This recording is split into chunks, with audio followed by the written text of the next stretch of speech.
studios really need to look around and say, wow, geez, there are way too many white men in this room.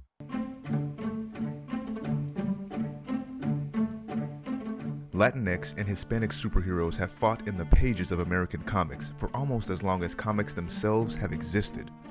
DC Comics introduced El Castigo, which was incorrectly translated as the Whip. Catwoman, created in the 1940s, was later identified as half Cuban, and Marvel developed White Tiger in the 70s. But there were plenty of characters by other publishers designed in between. In the 21st century, we've seen more Latinx stars take the spotlight, both on the page and on the big screen. The character Miles Morales got his own movie, Spider-Man Into the Spider-Verse, in 2018.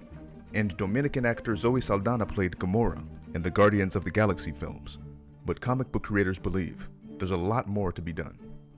Edgardo Miranda Rodriguez and Vita Ayala are two artists bringing the stories of their people into the superhero universe.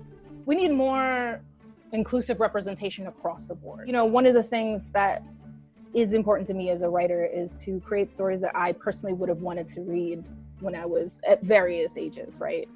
It is the experience of many queer people to feel invisible. I really want to write things where it's like, no, you can do whatever. You could be a good guy, you could be a bad guy, you could be in the middle, like any of those things. You are the hero of your own story. I think that it is equally important for people of color to see themselves as nuanced people. We have this weird notion in this country that the target audience is like straight, cis, white dudes, but those people make up a very small amount of the population. It was about 82 years ago when Superman was created, which would kind of push that white male narrative forward and continues to be the majority of the stories that are told in comic book and film. We barely have any women on the screen. We barely have people of color on the screens. Latinx and Hispanic viewers go to the movies more than any other demographic.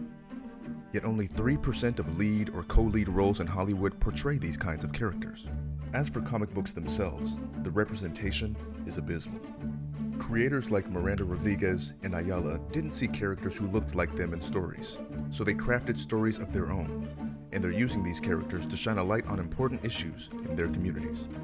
If we're going to really engage people in a discourse around what's happening in Puerto Rico, but more importantly around the conversation of the decolonization of Puerto Rico, we're going to have to enter into the space of popular culture.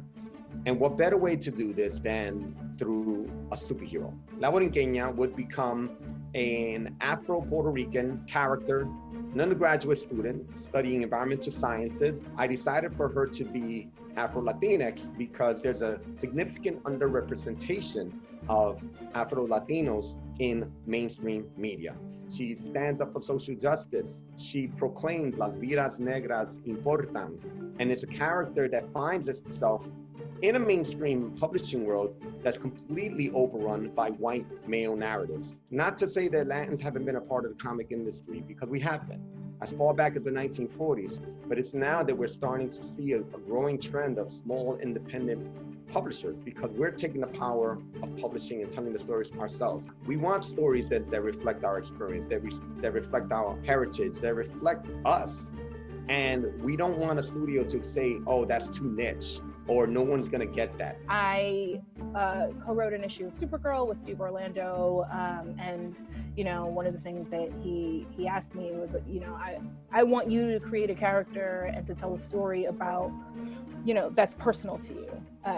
So I was able to create a non-binary character, Afro-Latinx non-binary person. When people hire me, they kind of know what they're getting, and I make it my business to make things as brown and queer as possible.